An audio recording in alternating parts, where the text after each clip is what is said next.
Welcome to the show Gold Squadron Gays. It's the podcast where two Star Wars loving gays talk about and review their favorite Star Wars content while also being gay as hell. I'm your host, Bradley Brower. I'm your other host, Charles Rogers, and funny intro, I don't know. I read a lot about blood tests this week. There you go.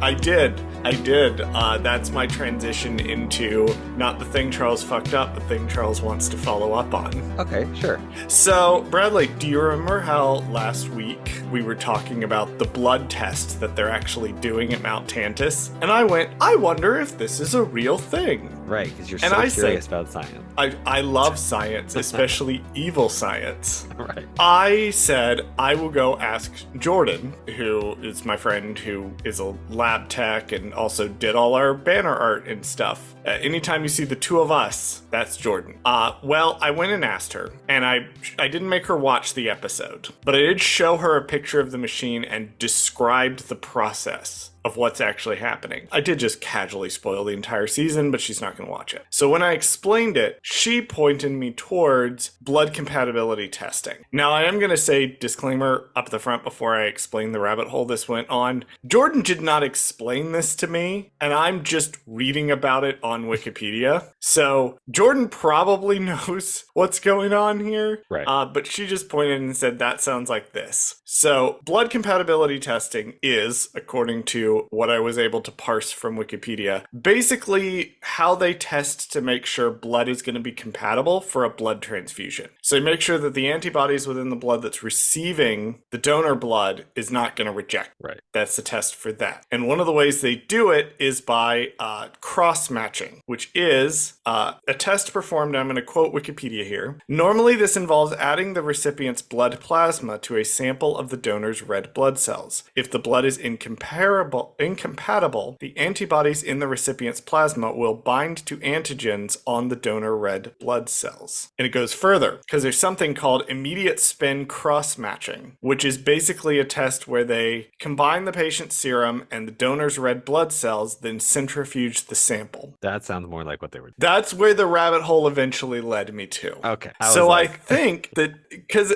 we were like, oh, what are they dropping into these blood samples to try to figure it out? Well, it's the blood from the kids with the high M count. It's probably this serum that's made from their plasma. That we don't know about yet. Yes, that we don't know about. At this point in the series, we don't know about. But with the benefit of hindsight, we now know that they are testing basically blood transfusion tests. This is basically this cross-matching test.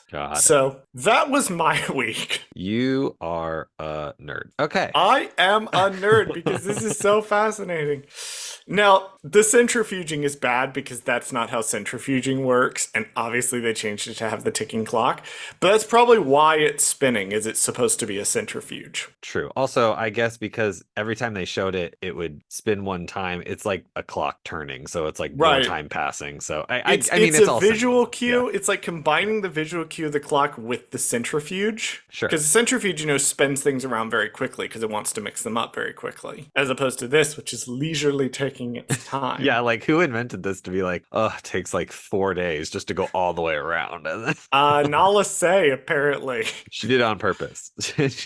Oh my god. Yeah, so that's, in case you, like me, looked at the Star Wars thing and went, I wonder if this is real. It is, kind of. They're cross-matching. Speaking of things that have absolutely nothing to do with the episode we're about to talk about, Bradley, what are we talking about today? Today we're talking about The Bad Batch Season 3, Episode 2, titled Paths Unknown. Following a lead, Hunter and Wrecker make a startling discovery. Charles, what is one thing you liked about this episode and one thing you did not? I did like the kids a lot. I like that we followed up on the kids. We did say in our episode 0 that was probably going to happen. It didn't happen the way that I thought it was going to happen, but again, now watching this episode, we have the benefit of knowing what's coming. Right. And there's some stuff in this episode that's like very clear setup for stuff that we didn't realize was coming at the time. But I do like that they brought the kids back, and I do like that they sort of addressed this, that they had set up all the way back in season 1 with a random line of dialogue. So I did like seeing them again. One thing I didn't like,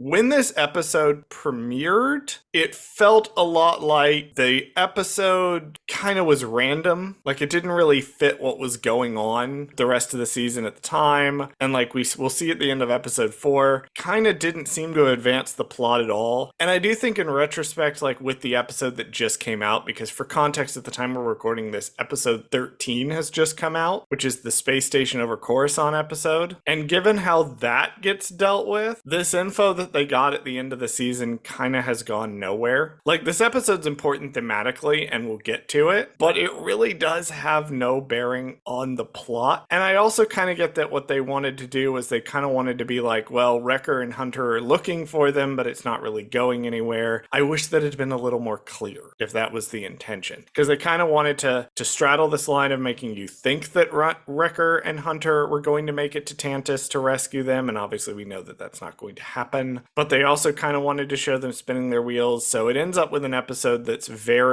it feels confused as to how it wants to relate to the meta plot of the season. And that was the thing that really, especially watching the end of this episode now, and I'm kind of like, well, that was great and thematic and all, but that does really nothing to advance any of the main plot, which is weird because most of the episodes in this season do propel into the next episode. Bradley, what about you? One thing you liked and one thing you did not. One thing I liked was the expansion / return of the Duran family. I liked all those characters. We'll talk about them in a minute, but that's the one thing I really liked about this episode. The one thing I did not like about this episode was that I could not see the episode when I was watching it. Well, fortunately, Bradley, that's a one-off issue that will never happen again this season, and there will not be another episode later on that's even fucking darker. Dear okay, God. I'm gonna go on my dark rant now because I just go on your dark rant now, Bradley. Unleash your dark energy. I don't understand how in 2024, the year of our Lord and Savior, how any TV show, I'm not just saying bad, any TV show, House of the Dragon, I'm looking at you / Game of Thrones, how any $1 million show, $1 billion show in this world is able to put out product that comes to 1 million homes in the world, and everybody has flat screen TV that works just fine. I know not every single person in the world has an expensive TV, but a lot of people have a decent enough TV. And you can't tell me that the product that they put out, the TV show that they put out, is so fucking dark all the time that we can't see the action that's going on screen. Even if there's a blinding light shining at your television screen, you should still be able to see the picture that is on the screen. I don't understand how that's even a thing. I should be able to take a flashlight and flash it onto my TV and still be able to see the action that's going on screen. It's a technical skill, and I don't know if you, for your side of things, because I had to take some film courses. That's a thing that they teach you how to That's do. what I'm saying. It's a technical skill that people who make media should, or at least visual media, should know how to make. The lighting, Hope, I think, from J Guys and Jedi was the one that brought up this point, and I do agree that, like, people say, like, oh, get a better TV, or turn the lights out in the room, or go in and fuck with your TV settings to do this and that and the other, and I'm like, no. One, I should not have to fuck with my TV settings just to see what's on the TV. Exactly. Two, it's an accessibility thing. I should be able to watch, and I'm kind of paraphrasing Hope here, but it was really good point. I should be able to watch an episode on my phone and get the same experience as I watched on my HD TV in my apartment in the dark, as we know that I have because it's part of a running bit that will come up this episode. But I should be able to watch it and have the same experience, and especially animation. Animation, because you're not dealing with actual lighting. You control the lighting. Yes, exactly. You made the lighting. Make the lighting so I can see it. Right. And you can, with animation, you can fuck with the lighting. You can pretend. Like, you can be like, they're outside at night and we can still see what they're doing. Yeah, because it's a fucking cartoon. Like, who cares? In real life, yeah, I understand. Like, there's they're outside, cases. You can't see it. There's cases where you can get away with it. The scene where they're in and they have the flashlight beams and, like, the flashlight beams are illuminating the monsters. Yes. That's fine, because there's a point to that. Right. We're not supposed to be able to see. But a scene like, to jump to a completely different show, the fucking Rhaenyra and Daemon scene from, like, episode 7 or whatever of House of the Dragon, there's no fucking excuse for that. There's none. And an episode later in this season, there's no excuse for an episode to not be able to be watched by people because they don't have an HD TV or they don't have have like the technical know-how to go in. My mom should be able to load this up on her computer and watch it and be fine. Yeah, And she's in her it's 60s. frustrating. It's really frustrating, especially with animation. Like I will give some like leeway to television shows that are live action only because if they're actually filming at night, that would be one thing. But when they're doing stuff like the House of the Dragon thing where they were clearly filming during the day and they just put a filter on it and it's like, "Oh, it's Oh nighttime yeah. on the beach." Like, fuck you guys. Like, we should be able to see this very fucking clearly. Like, but animation, like there's no excuse because you literally I'm sure it's literally just a button that they have to press and like It's turn not a the light on. button. But you know what I mean? Like it's It like a isn't a setting. button, it isn't a slider. It's actually very complicated. But All that right. only kind of No, makes it worse don't because they defend it had to to. them. I'm not defending them. I'm making it worse. Because at all the lighting that's here, there are some points, especially later in the season, that it's been floated, and it's kind of an idea I agree with, that they got this season out quickly. Yeah. And there are points where they want to hide that they couldn't. Like, the animation's so fucking good when we can see it that it may have been a cost cutting measure to bury it in the dark at some point so they don't have to animate it as much. Right. Or be as careful of the details. And I'm like, Yeah, I don't like that. I don't really like animation getting shafted here. I don't really like as a consumer not being able to see things. Because the problem is, again, what we see when we do actually see stuff is really fucking cool. Right. Ugh.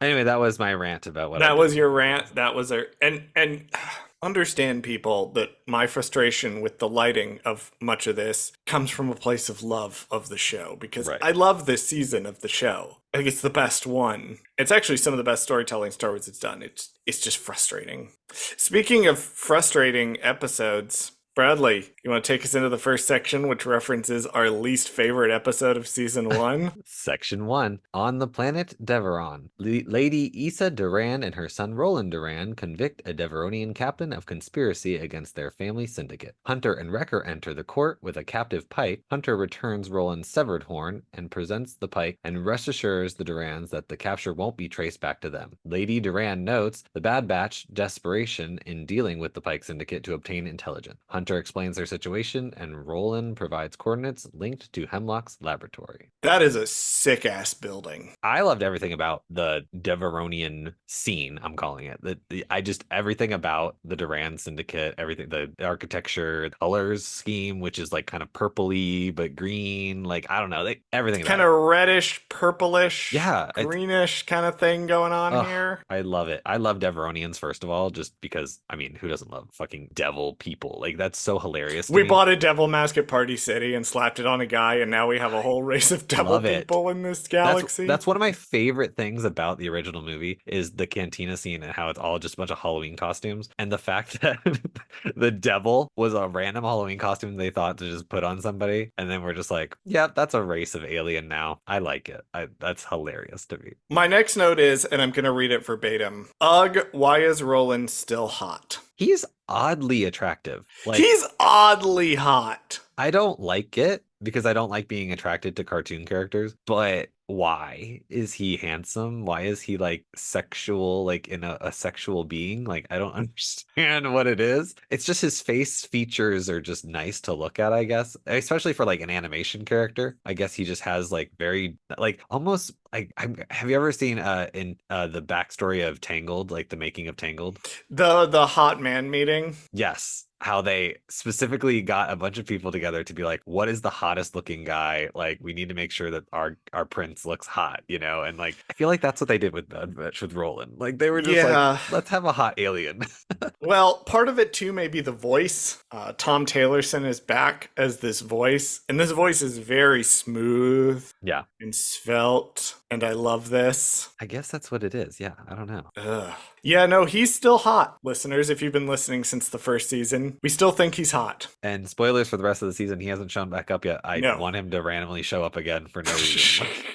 I think this is probably it. Yeah, that's true. Unfortunately. Well, that's it for the Bad Batch. I have a feeling that I have a feeling they're not going to let the Durans go. Well, look, Star Wars wastes nothing, right? Sure. Did you see the trailer for Outlaws? I did, actually. Did you see Kira's back? Oh, is that who that was? That's who that was. Oh, okay. I mean, I can't play the game, so I wasn't super invested in the trailer, but like, oh, she's back. Okay, I like that. Yeah, Kira's here. She's been here since the War of the Bounty Hunters comic. Right. She got a bunch of comics, and now she's in a game. So, like, Star Wars wastes nothing. Sure. So, and you know what? Since this is a crime family and Kira loves dealing with the syndicates, I feel like I mean, why if these not guys them are show up? still around in Outlaws, Then maybe they'll show up in Outlaws. I mean, who knows? Like that would be interesting. I think I heard somewhere that Lucas Animation was developing a mole show or a Crimson Dawn show of some sort. Right. I would fully expect like the Durans to show up in that. If that were If a that thing that happened. actually did happen, I Right. would fully expect the Durans and the Pikes to show up in that. By the way, the Pike and the Deveronian captain are both being voiced by the same person. It's Liam O'Brien. Oh yeah, I wrote him down. Has he shown up before in Bad Batch? Oh yes, I guess he has because I wrote down he's I done don't know if he's additional shown up in voices. Bad Batch, but he's a fucking prolific as hell voice actor. Well So then let me he's. just do my whole thing on him because I have a whole thing. So I should just do it because I Oh, wrote it down. okay. Please do a whole thing because Okay. I have a specific thing with him. Sure. Liam O'Brien is voicing the Deveronian captain and the Pike. He has over 400 acting voice credits. Disney voice trifecta. Most may know him for being in the cast of Critical Role, but as for Star Wars, he is known for additional voices in Bad Batch and Rebels, and he's also provided additional voices for Star Wars: The Old Republic, Shadows of Revan, Jedi Fallen Order, and Jedi Survivor. He most recently did a voice in Star Wars: Young Jedi Adventures as Master Estala Maru. Master Estala Maru. He is a pretty major character in the first phase of Star Wars The Old Republic. He is not the first character to transition from the mainline High Republic stuff into Young Jedi Adventures. That was Loden Greatstorm, Bel Zettifar, and Imber the Charhound, who predated Maru by a couple of episodes. But Master Estala Maru is a very major character throughout the entirety of Phase 1. He's not the Marshal, he's the Chief Administrator or Jedi Administrator, forget his actual title, of Starlight Beacon. So he's the guy that sits in the middle of the Jedi control room in Starlight Beacon and makes sure everything runs correctly and works with whomever the marshal of the station is, which for the majority of Phase 1 is Avar Kriss. So that character turns up in Young Jedi Adventures that's being voiced by Liam O'Brien, who is in here as both the Pike and the Deveronian captain. He's also the voice, I'm pretty sure, of Illidan Stormrage in World of Warcraft. I'm not going to try to check that right now, Yeah. but I'm 90% sure he's the voice of Illidan. He is the voice of Illidan Stormrage in World of Warcraft. And I'm assuming that's like I'm guessing a Viking. If you're a bear gamer, person. if you're a gamer who has played World of Warcraft, you know who Illidan Stormrage is. I like it. He is a very iconic voice. This is that guy. Well, speaking of other icons, Speaking of icons, I feel like we have to talk about the voice of Issa Duran, the assuming, well, I'm not assuming, Roland Duran's mother and the leader of the Duran Syndicate. the best casting in this season. I was flabbergasted when you told me who this was because I was like, I recognized the voice, but I didn't have the wherewithal to A, watch the credits or B, like look it up immediately after when it first aired because I'm lazy. And then when you told me who it was, I was like, no fucking way. Angelica Houston is not doing a voice. And I was like, but then I was like, well, I'm stupid because she's already done a Star Wars voice before because this is not her first time doing a Star Wars voice. It is not. And we haven't talked about it yet because we're doing everything out of order because we're just that crazy and we like to do relevant stuff. But she did appear in the Star Wars Vision Season 2, where the short Screecher's Reach, where she voices the Sith Mother. Now, also, you may know her for her various roles, but she was mostly known for Morticia Addams in The Addams Family, Ever After, A Cinderella Story. And yes, I mostly knew her from The Witches, in which she plays the Grand High Witch. Right. A role which is later played by Anne Hathaway in the new movie, which I have not seen. I also scary. know her best for being Eileen Rand from Smash, from 2 seasons of Smash. The only character who didn't suck ass in the first season. That first season, guys, I love that first season. It's camp, it's ridiculous, sucks ass. in the writing department. The only character who's even remotely interesting is Eileen Rand, because she's the only one they gave any actual reason for doing what she's doing to.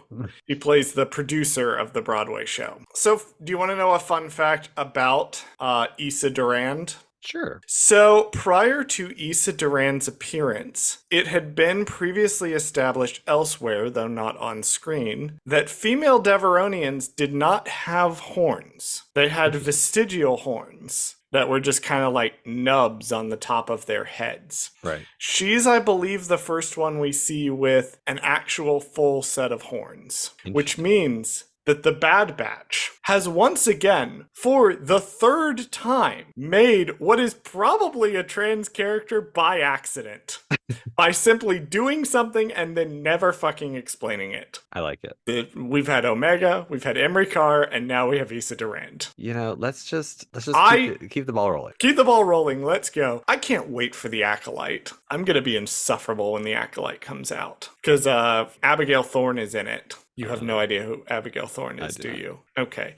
Very famous trans woman YouTuber. Does like video essays. She's been in a lot of things. She was in Baldur's Gate 3. She keeps turning up and stuff randomly. We'll get to that when we get to the Acolyte. Okay. I was like, you can educate me then. I will educate you on who Abigail Thorne is when we get to the Acolyte. Section 2. Eager to act quickly rather than wait for backup, the batch, guided by Duran's coordinates, arrive at the jungle world of Cetron, where they find their scanners jammed and stumble upon the ruins of Hemlock's laboratory, destroyed by orbital bombardment. Making their way to the ruins of the lab, the batch encounter two young clone cadets named Deke and Stat. One of the cadets recognizes Hunter and Wrecker as defective clones, and after Hunter explains the mission to find a female clone sent to the lab, the cadets agree to let them follow, but caution them not to touch the vine. The cadets reveal that the Empire transferred them from Camino under the guise of training and imprisoned them on the jungle world. Hunter and Wrecker are attacked by a slither vine, prompting the cadets to explain that the vines were an out-of-control weapon created by the Empire. They lead them to a safe area unaffected by the vine. I want to talk about something with regards to the scene on the Marauder slightly before they arrive, because I think it's important to bring up, because it's something interesting that this season is doing, and that is this season is never going to really at any point until about episode 11 or 12 directly address the matter of Tech's death. They are never going to look at each other or the screen and directly talk about the fact that Tech fucking died, but they are going to make reference to it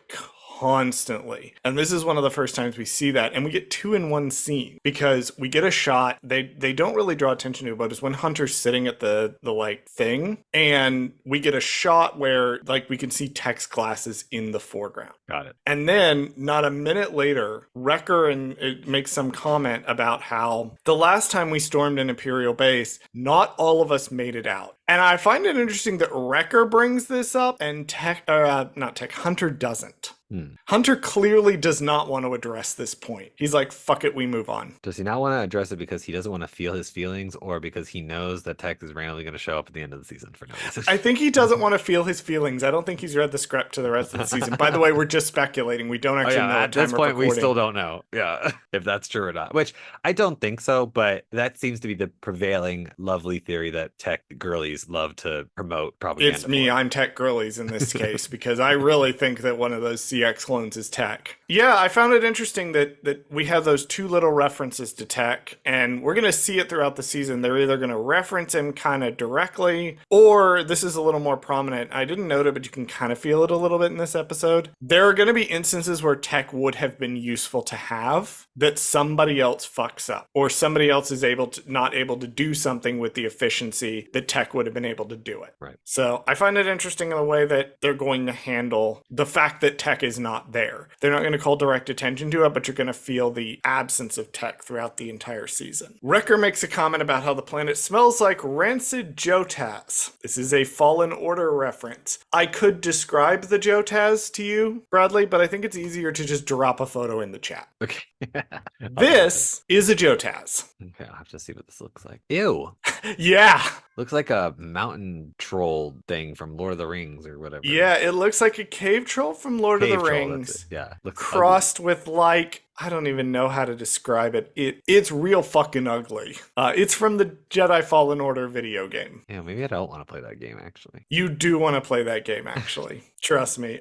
So that's what that is. Very ugly cave troll looking motherfucker. Imagine how bad they smell when they're not rancid. Oh, I didn't even think about that. I just assumed that they were always rancid. They always smell pretty bad, but imagine what they smell like to be classified as rancid. Right. This has been Enlightening Star Wars Talk, brought to you by the Gold Squadron Gaze podcast.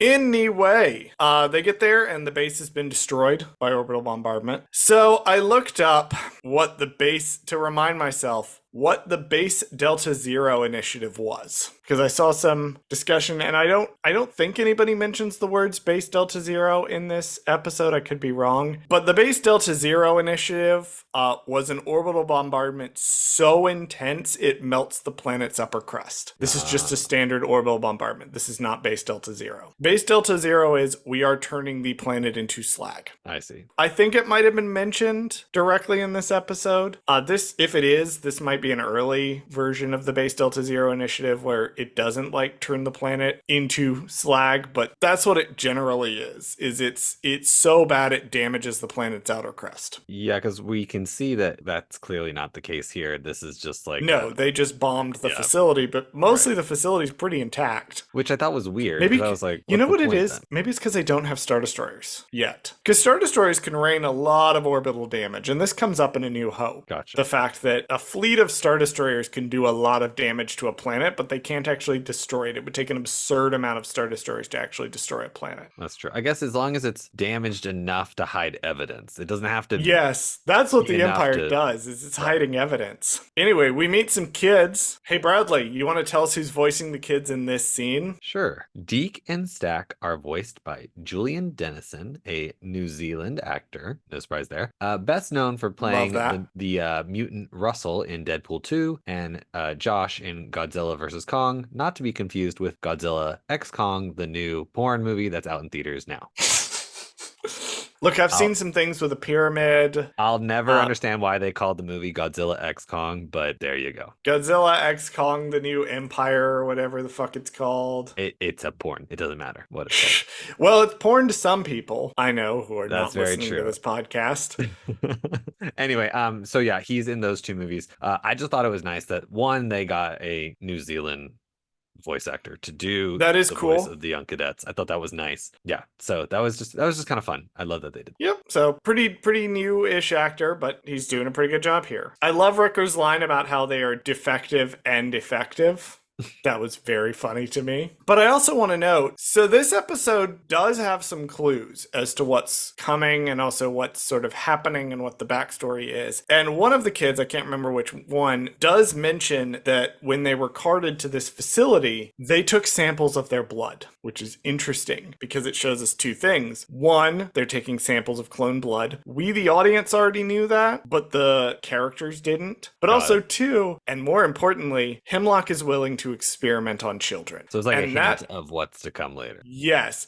So we kind of looked at that at the time and went, oh yeah, no, obviously he's taking blood. But no, I think the important bit is that he's taking blood from kids. He's using kids in his experiments. I also love their line, when they talk about why they survived, they say we're soldiers or we were supposed to be. I'll have a note later on about that. My final note for this sequence is let's talk about the Slithervines. Yeah, I don't understand it to the thing other than to have like an antagonist in this episode. Like I was like, I don't quite understand. They're a big monster for them to fight. Yeah, I was like, I thought it was weird though that they chose for this episode to be like a science experiment, basically, like gone wrong. Instead of it's the kind of shit that Hemlock does. Right. Like this was his thing. It was just weird. There's like you can kind of piece together the events of Hemlock's like backstory because you can kind of tell this was his facility. He was doing experiments, like somewhat experiments with genetic mutation and this sort of stuff already because of things like the Slithervines. Sure. And his testing, he had clearly gotten the Emperor's attention somehow with his testing of the clones and the clone kids. And the Emperor was like, here's this shiny new hidden facility, go do this. Right. Because these experiments were clearly already happening. I wonder if this was part of the Tarkin Initiative. These experiments were clearly already happening by the first season of The Bad Batch. So Hemlock didn't just appear out of nowhere. He was clearly trying to do stuff. Also, for my High Republic girlies, I do subscribe to the headcanon that they got the idea of the Slithervines from the Drengir. Bradley doesn't know what that means, but I'm bringing it up. I totally agree with you about the Drenadidir. The Drengir, Yeah, what the you just said. Drengir. The thing that I know from the High Republic because I've read every single High Republic novel, short story, comic, and children's book like you. Oh, you will. We're getting to that. That's coming. Don't think you'll escape me that easily, Bradley. I'm just going to try to make this easy for you. You'll suffer as we have suffered. Section 3. The cadets introduce the batch to Mox, another cadet, who confirms that Dr. Hemlock ran the base and reveals that they were abandoned by the Empire, surviving the bombardment with only a few others. While Wrecker empathizes, mentioning their own losses, Hunter offers to help the cadets find safety, but also wants to extract intelligence from the base regarding Omega's whereabouts. When Stack mentions a control room panel that might still work, he volunteers to accompany Hunter and Wrecker despite Mox's warnings about the danger. Who's voicing Mox? You know what? We have a Star Wars alum alert. Star Wars alert. Star Wars alum alert. Mox is being voiced by Daniel Logan, who famously played Boba Fett in Attack of the Clones and voiced him in the Clone Wars. He also has a credit for young Boba Fett in the Book of Boba Fett. That's right. They are using archive footage of him. Yeah, that's true. He is the voice of Boba Fett in Lego Star Wars The Skywalker Saga in a very hilarious controversy where fanboys got mad that Boba Fett in the game doesn't sound like Boba Fett in the movies. That was hilarious to me. He has also been in an episode of something called Star Trek Continues. I don't know what that is. I'm not going to click on it. And most hilariously to me, he's in Sharknado 4, The Fourth Awakens, as Captain Fett. I mean, who doesn't love a good inside joke like that? He's just a cool guy. Like, I watched that Boba Fett documentary they put out. Yeah. He loves this character. He still loves the character of Boba Fett. I love that he loves it, and I love that he's still in it. I honestly, like, why can't he just come back and play, like, a random clone character in live action and then meet Boba Fett? Like, if they ever do a Book of Boba 2, like, I want Daniel Logan to be Put him on screen with Temuera Morrison. Let him be in Star Wars with Temuera Morrison again. How amazing would that just be? Like, just to honestly, like, have him play like Boba Fett's long lost son that he didn't know he had or some bullshit. Like, do something weird like that. Like, so Bradley, I have news for you about Star Wars Legends. Oh. He did have a daughter in Legends. Well, I don't think Daniel Logan can play his daughter, but just change the character to his son. Come up with a reason. He's another clone or he's a strain cast or something. I don't fucking know. Yeah, I think that would be a good idea. Give me an excuse. Give me an excuse to put Daniel Logan and Temuera Morrison on screen together again. You have both of them. They will do this. Also, wouldn't it be just the greatest, like, plot of Boba Fett has found contentment in End of Book of Boba 2. He's like, all right, my retirement is set. I'm good to go. And then he finds out he has a son. And then the shenanigans that come with finding out that you have a son that you didn't know you had. And now you and Fennec Shan have to raise him. It's also extra funny because it's like he's kind of like a space Catholic in Legends. Okay. It's very weird, and we don't have time to get into this. We don't have time to address Star Wars Legends on this podcast. Fair enough. Even though I know way too much about it. Transitioning back to the episode itself, take note too of the fact that the clones left these kids to die. Right. And that's the central theme of this episode, the journey that the protagonists of this episode really aren't Hunter and Wrecker. They're these kids. Because the kids grew up believing that the other clones were their brothers, that they were going to look out for them no matter what. And it's this sense of community and this sense of loyalty and almost familial loyalty, fraternal loyalty. And then they got left to die, which is fucked up normally, but also these are children. Right. Who were told, no,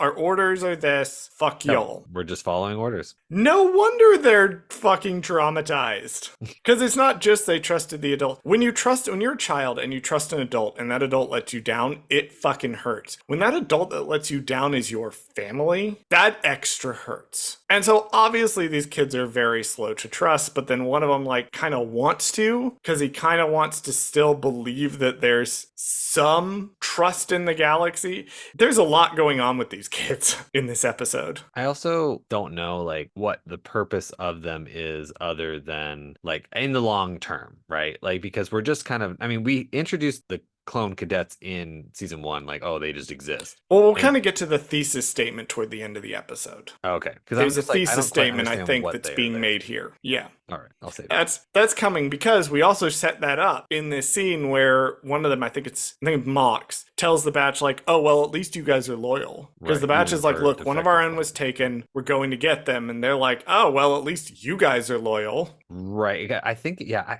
see the problem. See, the problem with having clone characters is that I get them confused, and especially when you have three of them. And so Deke and Stack are the ones that I get confused of. So if we confuse their names and which one we're talking about at the time, we're Deke is the sorry. one that goes with them into the facility. Stack is the one that's like, "We should steal the ship and go." Okay. I was trying to I was like, which what? How do we differentiate them? Okay, but yeah, you're right. So Well, Deke they're is the one. clones, so it's kind of hard to do on first viewing. Yeah, it's definitely a hard thing. I enjoy it though. Like I enjoy part of the fun of clones in all of Star Wars franchise is like giving them individuality, even though they're all supposed to be clones. So that's why I like that they get like a special paint job or like a code name or something like that. You just eventually It's start like, almost like that's the whole point of the Clone Wars TV show. That it's a direct response to the dehumanization of the clones, both in the original movies and in the expanded universe as a whole, where the clones are painted as basically cannon fodder. It's almost like clones are actually people is a major fucking theme of this particular section of Star Wars. Unrelated to anything I just said, you guys should listen to First Steps, a Star Wars podcast. It's pretty good. Andy has some feelings about clones. do we know which one is their favorite? That is an excellent question, of which I will have to follow up on. I Just curious. think maybe Rex. I would have to ask. I would have to. I will submit. I will submit to Calvin to please communicate to us who Andy's favorite clone is. All right. Shout out to all my Cody girlies, all my Wolf girlies, all my Hauser girlies. I mean, Look, we're Hauser fans over here, and that'll be relevant later in this season. But really, I would just move from clone to clone. I mean, frankly, all of them, the well, entire GAR. also statistically, 1 in 10 of them is probably gay anyways. So Exactly, they have individuality. Section 4. Back at their ship, they grab Gonki to use as a power source and make their way into the overgrown former Imperial base. Hunter asks about the Imperial experiments, and Deke is unclear but describes them as negative. During their exploration, Deke gets caught by a vine that Hunter and Wrecker rescue him from, and they encounter the evolved vine creatures, with Hunter killing one while the rest flee into the dark. Back at their home, Stack suggests stealing the Badge's ship, but Mox opposes the idea, respecting Hunter and Wrecker for their loyalty to their squad members. Stack fears losing their chance to escape if they wait, prompting Mox to inquire about the ship's location. Speaking of the Slithervines, your bed just started moving ominously behind you while you were speaking because of your roommate's dog is curled up. I'm dead. And so they started moving, and I was like, oh my god, Bradley has his own Slithervines. I wanted to note something from the ship following up on the last scene. So they have this conversation, and Deke sees like the battle scarring on the ship and goes, oh man, I thought I'd be out flying one of these ships, but obviously that didn't happen. A lot happened, and here's where I made the note. Man, these kids really got brainwashed and then tossed out into the cold. Because that's the thing too, they were trained, part of the clone conditioning, and I love the clones. I think they're great characters. Part of the clones' character are their condition. They are conditioned to think a certain way. They are conditioned to value certain things. They are conditioned to want certain things, and it is to go out and fight for the Republic. That's what they're grown to do. And these kids were told, you're going to do that, and then were taken advantage of by the system. And rather than being used for what they were told was going to be their future, they were literally used as blood sample donors and then attempted to be murdered. I feel like there's a point here to these characters. Hopefully, just throwing that out there. That is the point. Is we're quickly approaching the thesis statement of this episode. It's coming. I promise it's coming. Every time I bring up how badly these kids got screwed over and how badly they got taken advantage of and then tossed out, there's a thesis statement that's coming up. I also do have to shout out at the end of this scene where they're picking up Gonki at the ship. The subtitles say Slithervine's warbling. Okay. When they're in the facility, this is just a me note and a nobody else note. Did remind me a lot of the sort of horror mission, alien mission from Republic Commando, Star Wars Republic Commando. There's a bit where you're on a ship and it's really dark and you like roll up on this derelict like ship and you're trying to figure out what the fuck happened in this ship. This reminded me a lot of that. You know, I didn't play like Battlefront or any kind of games like that, but for some reason, this gives me like not Call of Duty, like zombie vibes, but like I feel like if this were a level in a video game, like the point of the level would be to break into the lab, try to get to the control panel, and then you're attacked by these freaky little monsters and you have to like shoot them as you like make your way through the lab. Like, pretty sure that's what happened in Republic. You know, I always say like, oh, I should play this game, I should play that game. I really should replay Republic Commando. I really should replay this by the end of our coverage of Bad Batch Season 3. Because that game Scorch goes balked. against some Slithervines or something. Well, because the game's really good. Oh. Like it remains very good. It is a good game. Play the game. Don't read the books. There you go. The books are bad. The games are really good. The game is really good. Oh wait, didn't I tell you like a while ago that later this year, they're re-releasing one of them for like the Legacy Legends novels or whatever? There was one with the books? Republic Commandos. Yeah, you showed me that. Oh yeah, okay. I own all of them already because I own a little over 100 Legends books. Well, then Recycle don't promote buying we don't promote buying the novel, but we promote upcycling. So go to your local library and read it. I don't promote anyone reading these books at all. I think they're not good, and I think that the author is a terrible person. Sure. So I don't support doing this at all. But yeah, they are re-releasing at least one of them. One of them I think might have already gotten a re-release. Oh. But I mean, if you're curious, they're there, but I don't recommend them. Play the game. Right. The game's really good, and this scene reminds me of a level from the game. For sure. Which the game has actually got multiple references in this show, including literally the presence of one of the characters. That's where Scorch is from. I really like the debate over that Mox and I didn't write his name down, the one that's not Stack.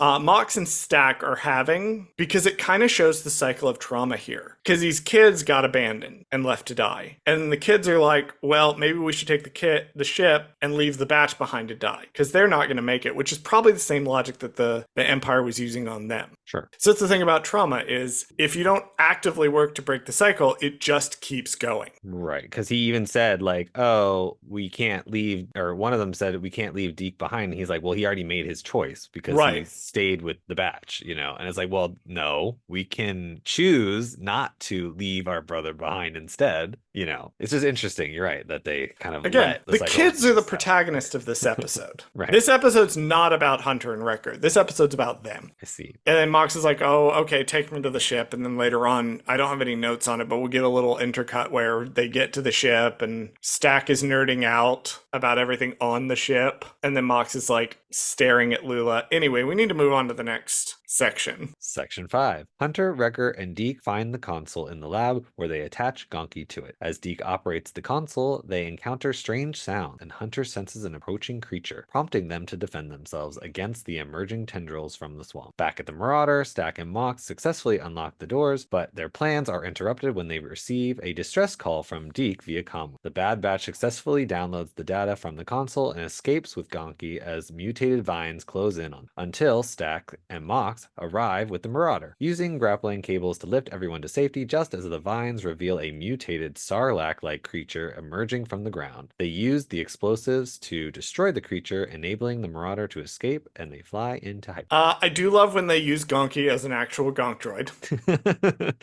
When Gonki is actually used plot-wise for his intended purpose in universe.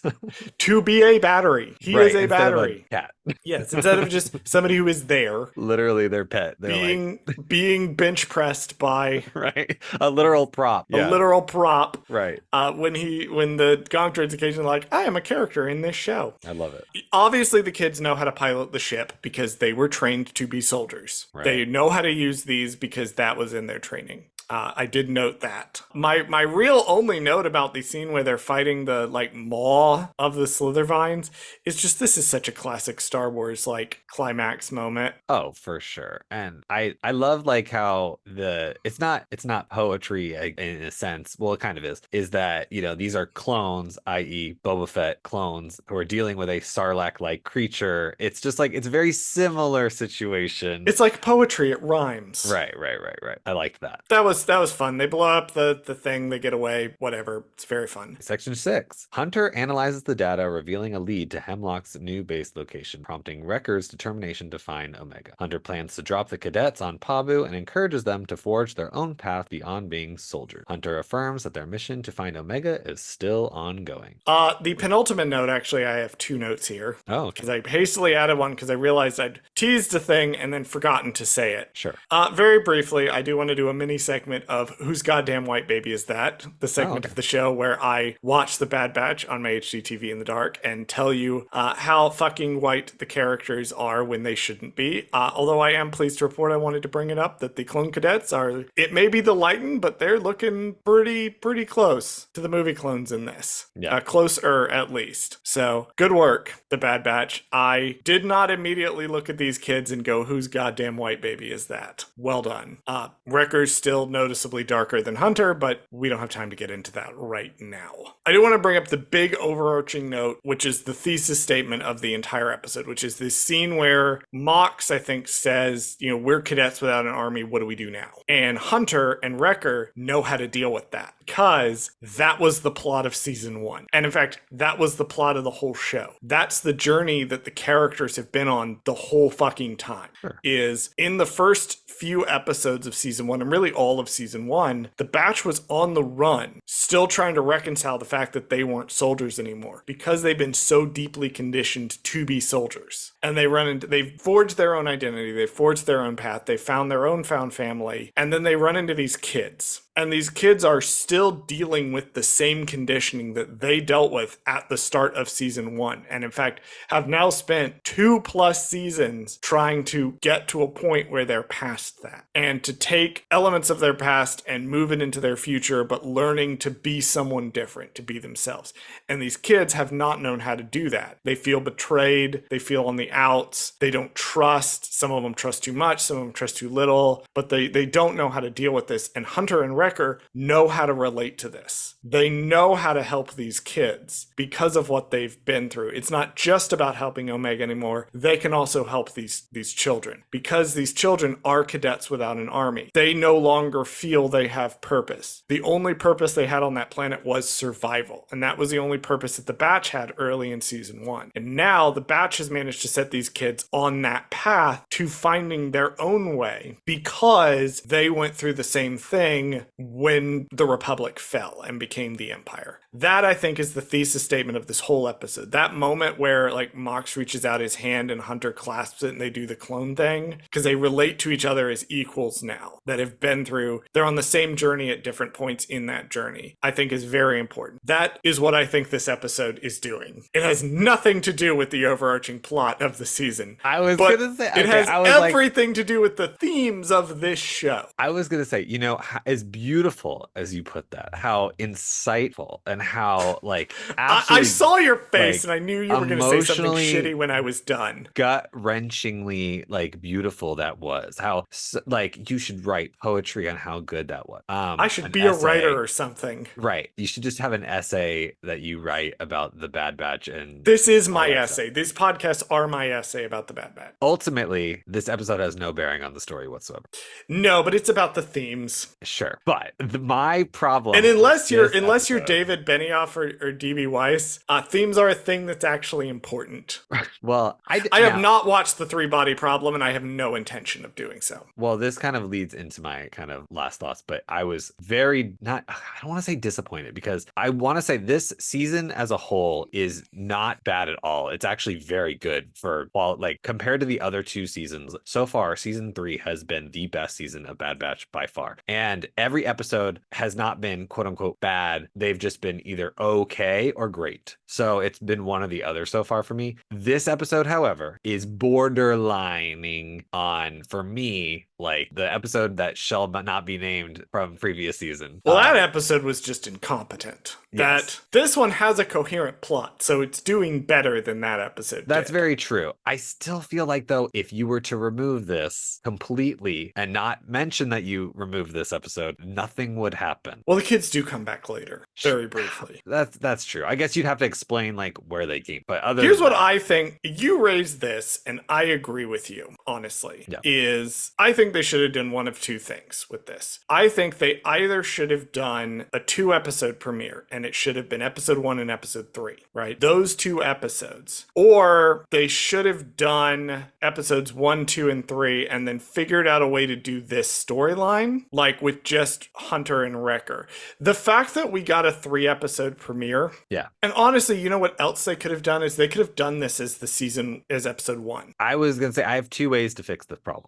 Basically, there are multiple other places to put this episode in relation to the first 4. Sure. That I think it's also because of the fact that they did this. And also, and I'm going to throw another one out there. If they had not done a multi-episode premiere, if they had done episode 1 and we would have waited a week and then we got this and we would have waited a week and got Shadows of Tantus, that might also have made it land better, differently. Yeah, I agree. If it gets to stand on its own, because as a whole, it has to be lumped in between Confined and Shadows of Tantus. And I will say for me, my final thought on this episode is I didn't like it when I first watched it. Then I watched it again and went, oh, that's kind of where this is going. And now that I've like really analyzed what the episode is doing, I really quite enjoy it. It's not one of my favorites of the season, but it is still, I thought, pretty well handled. It's a shame because most of the Bad Batch is structured really well, actually. We'll get to that in later episodes. Yay, competently structured television. But this is one of those weird, because I think the way they premiered it, the fact that this is sandwiched in between Confined and Shadows of Tantus, it feels like this weird 23-minute digression that does nothing to advance that plot at all and just sort of shows, like I remember I was mentioning at the beginning, I was like, I wish they had sort of shown a little bit more that just how the links that Wrecker and Hunter are going to. They mention it, they talk about it, but I wish we would have gotten more of a sense of just how desperate these guys are to find Omega. Right. Yeah. I mean, I guess you could argue that them facing these monsters or whatever just to get a hope of information would be, I guess that's the explanation for that. They would do anything. But I think I would have needed an episode where they were literally willing to be captured by the Empire to get information. Like that would have been a little bit better, I think, of a episode, which spoiler alert, may happen a little bit later with 2 other episodes, but we'll get into those. Honestly, you know what they should have done? I don't know why this season is 15 episodes. It's weird. There should be a 16th episode. Well, and the thing is, like, the season's really tight so far, and like it's really well structured so far, but there could have been stuff at the beginning. Like, we could have done a whole nother episode of Hunter and Wrecker closing in on Tantus and trying to figure stuff out. And I do feel like maybe some of the stuff that's not really in the first 13 episodes that we've watched, like spoilers for the rest of the season, they're never really going to address Tech's death directly. That conversation happened off screen. There's multiple conversations that are going to come up that just sort of happen off screen in this season. Sid gets mentioned once. Yeah, I have. Then is mentioned a grand total of 1 time and not by name at all. And like we could have seen that.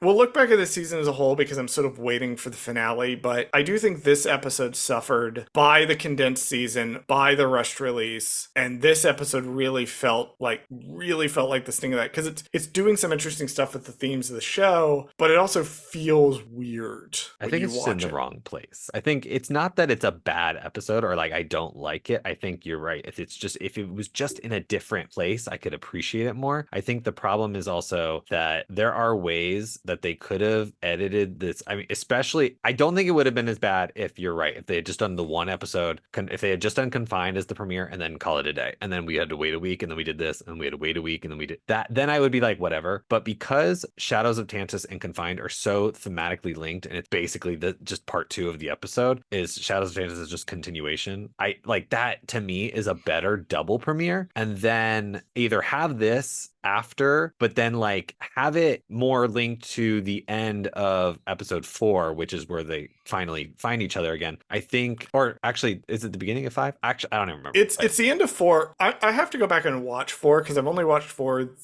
either once or twice already, but I wasn't watching it to analyze it. Right. If they had like, I don't know if they will mention this in episode 4. If they had been like, oh, the reason we got your transmission at all was that we were in the sector. That's exactly what I was just about to say.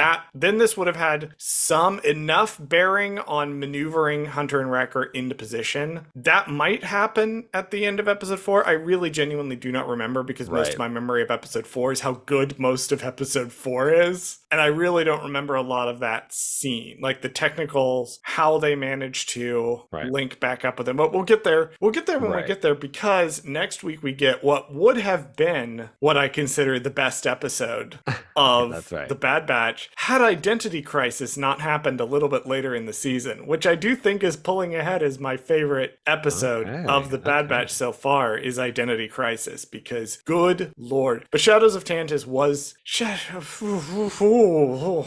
Let's talk about Shadows of Tantus. We will be recording Shadows of Tantus right now because no notes. We're raw dogging it because I just badly want to talk about how good this episode is. Yep. For another 2 hours, we'll talk about it.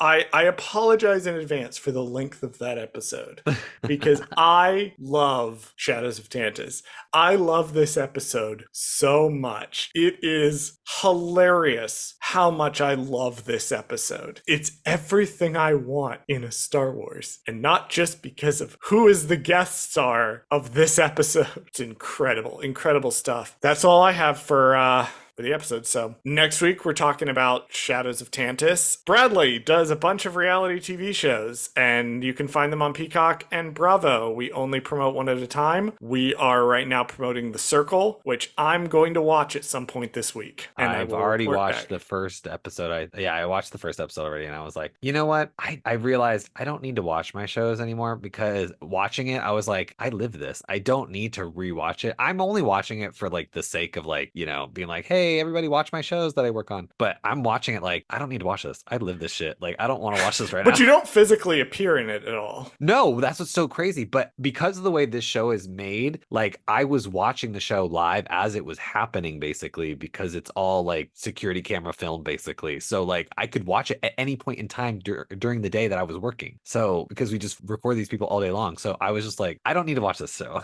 You were just like sitting there editing our episodes of whatever it was you were making at the time while you were watching footage. Exactly. That is so crazy. Yeah, I fully intend to watch. Did I tell you? I don't know if I told you. I was on Instagram like a week or two ago and saw what I thought was an advertisement for The Circle. And then I just realized it was you posting about it.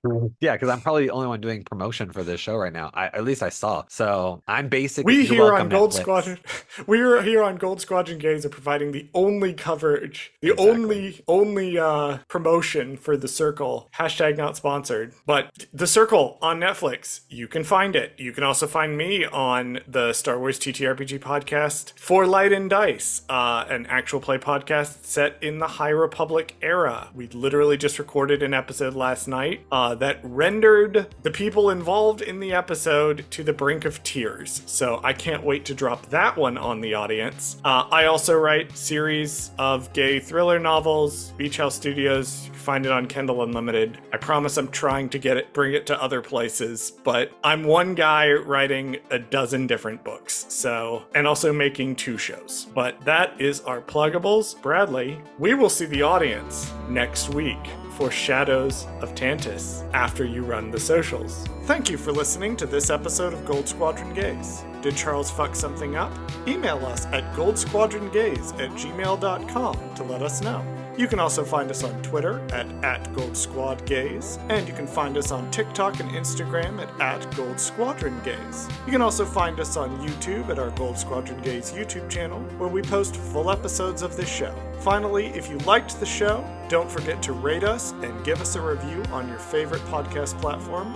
That allows other people to find our show. As always, thank you for listening to Gold Squadron Gays, and we'll see you next week. Bradley, one of these days, I'm going to convince you to watch Smash just because I've I seen want to Smash. see. You've seen Smash. Okay, she's I'm the gay. producer. I've seen Smash.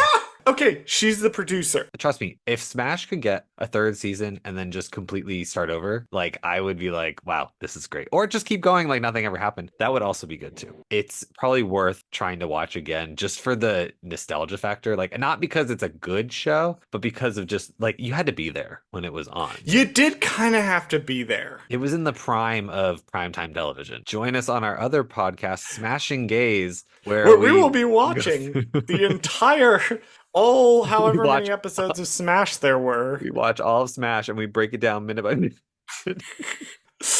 And I will attempt to do a cover of Let Me Be Your Star and Ugh, fuck it up so badly. I loved it.